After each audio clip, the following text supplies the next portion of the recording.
So first of all, we're going to talk about the first episode of The Falcon and the Winter Soldier, which premiered this past Friday.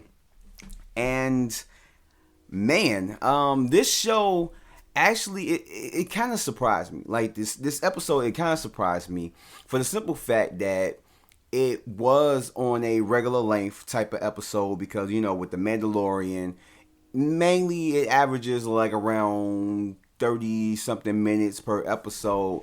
As we got into the second season, it started to get expanded a little bit more to where it's like 30 to 40 minutes or whatnot.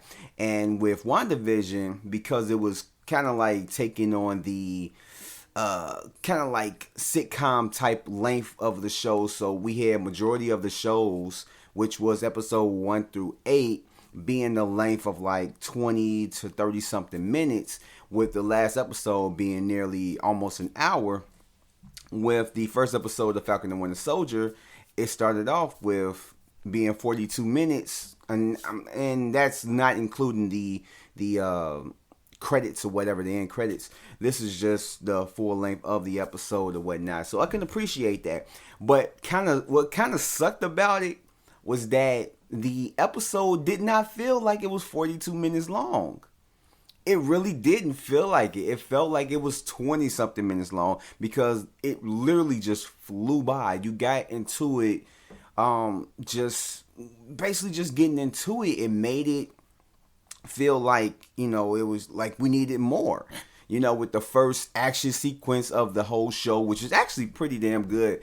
And Disney wasn't lying when they said that the same type of visual effects that they were going to do for the movies that they were going to do for the shows. So basically expect that, because when you look at normal regular TV or whatnot, when you look at the effects that are used in the movies as compared to the shows, there's a big difference, a huge difference. And we've learned to accept that. But with what Disney Plus is doing, it's like literally can't tell the difference. Because the whole action scene with Falcon and him trying to save a soldier or whatnot, it looked like something you would see in an MCU movie. Like the visuals are just off the chain. Just how they did it. The action sequence is crazy. And even just from just the fighting style, it's the same thing that you would see in a Marvel film. So it really did not disappoint. And the action scene is crazy.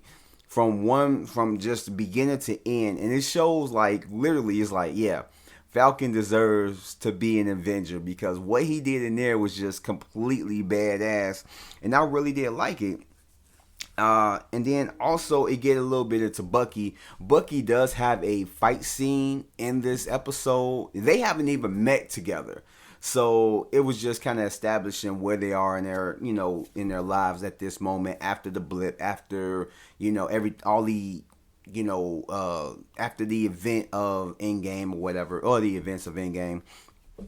And it shows Bucky still dealing with everything in his life, from just his past even to just trying to fit into society, and he's still being haunted by his past and everything that he's done, especially with befriending. And I didn't actually catch this until the second viewing, and I'm just like, it didn't even stand out to me like that. But the innocent life that he took during one of his past missions, that he had a nightmare about, was the son of the guy that he befriended. So it shows why he's like friends with this older guy, and why he's being so nice to him or whatever. So I feel like later on in the season, either something's gonna happen to the old man, or he's gonna end up being haunted by it so much to where he's just gonna have to. She's gonna end up telling him, like, your son, I killed him, blah blah blah, and everything else. And so, it just basically established that he's trying to work through therapy and just trying to, get better with handling everything that he's been through. And you can tell that he's a messed up soul. He's just a completely messed up soul.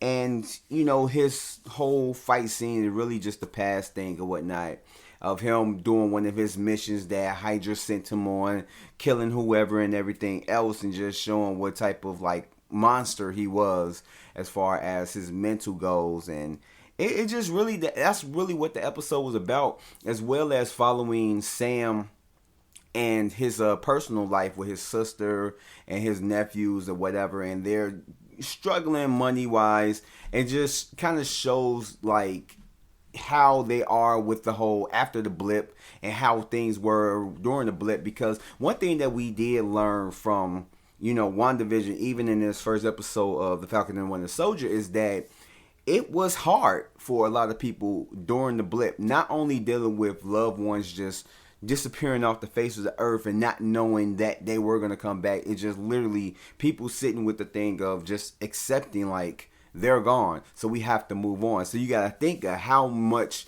lives have changed from people, losing their spouse, being like, okay, well, they're gone, they're not coming back, so I'm going to, basically remarry and probably even had kids, and then this person comes back into their life like, oh crap. Even just dealing with people that, like a brother or a friend that you thought wasn't coming back, and then now they're suddenly back, and then just the whole world having to deal with it. Like, these people disappeared.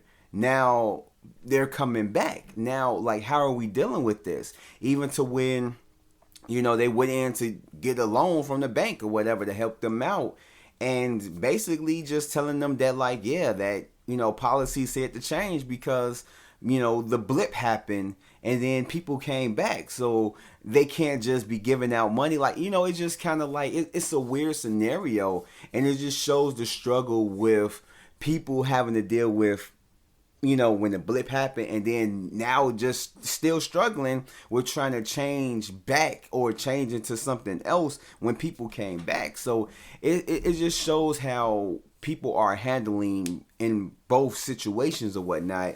And just even during the blip, like, I feel like some way, somehow, some shape or another, they're going to tackle how it was within those 5 years, because they have been mentioned up in WandaVision how Hayward basically just said to Monica, like, you wasn't here during those 5 years. You don't know how hard it was. And that's basically the same sentiment that was expressed in this episode of The Falcon and Winter Soldier. Was like, it was hard during the 5 years, during the blip, during when everybody disappeared, as well as a radical group that was created during the blip that was shown up in here, where we got a masked guy who literally sent out something with the followers or whatever of the people that followed them or whatever the heck, where they had to put on masks to cause type of chaos. That way he can get away with whatever he was trying to get away with.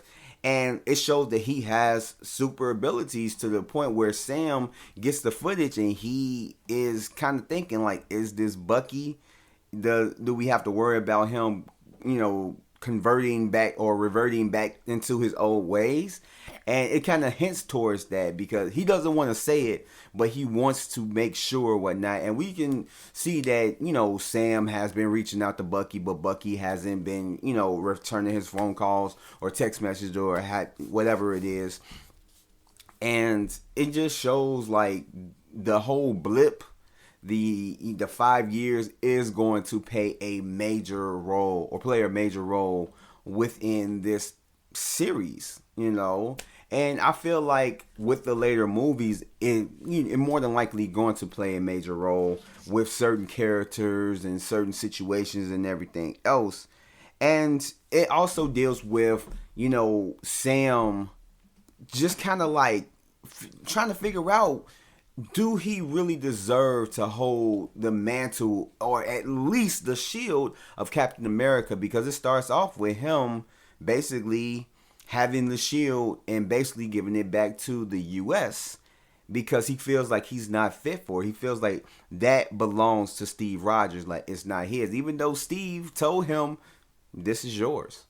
Like, it doesn't belong to me. This is yours. You do what you do with it. And so he just doesn't feel like, I guess you could say that he's worthy enough to hold the shield or whatnot. But I feel with the way that this show started off, I feel by the end of the show, by the end of the season, that he is going to take the mantle of Captain America. That it's not gonna be any more Falcon. It's gonna be Sam Wilson as the new Captain America, and I honestly feel that. I feel I could be wrong. I honestly could be wrong, but that's what it feels like they're leading toward because of just how this episode ended.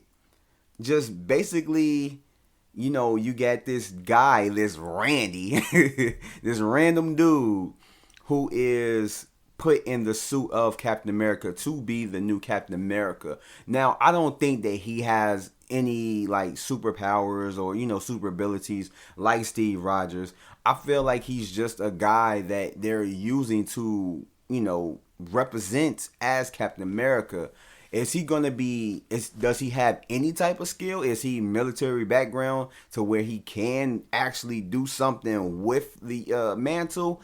I don't know, but I think he's just some random dude, just a face to keep people comfort, just like what Steve Rogers did. But he probably could be military in some type of sense to basically just kind of do something with the mantle of, of Steve Rogers, of Captain America, whatnot. But one thing that just kind of like got into my mind while I was watching this show is during the beginning, fighting the action sequence or whatnot, you got the bad guys jumping out the plane after they, kind of bested, Sam Wilson or, Falcon or whatnot. And they jump out the plane. And I'm just thinking, y'all really think that y'all gonna jump out the plane? Like, if this was Captain America, you probably would have had a better, chance of getting away, or anybody else that can't fly. You have Sam Wilson, whose name literally is the Falcon, who has mechanical wings, that you think jumping out of a plane wearing a glider suit is going to stop him from chasing you? It's like, okay, yeah, you might want to make sure that you can disable his wings before you jump out of the plane, and you think that he won't follow you. But I don't know. that's just my whole thing or whatnot. But I just found that funny because I'm just like, yeah. But in any case, this is a good first episode. Like I said, the only major thing that sucked about it was that it's 42 minutes. And I am counting the beginnings, Marvel sequence, Marvel Studios and everything else. But it felt like it was 20 minutes long. It's like the time literally just went by. And yeah, I didn't mention the whole Falcon, Winter Soldier Bucky ended up going on a date with some girl or whatever, because it wasn't anything too big. But the overall episode, I did like it. It basically established where both the characters are at this moment, and it basically sets up where the show is going to go, so we have more of an idea of what's going to just the situation and what may bring these two together and everything else. And I kind of like it. I want to see where the episode 2 starts off, or just where it goes from here, especially with this new Captain America. And just like I said, is he skilled, or is he just a person that's wearing the mantle just for being a face of security for the U.S. or whatnot? So I'm curious to see what they're gonna go after this. So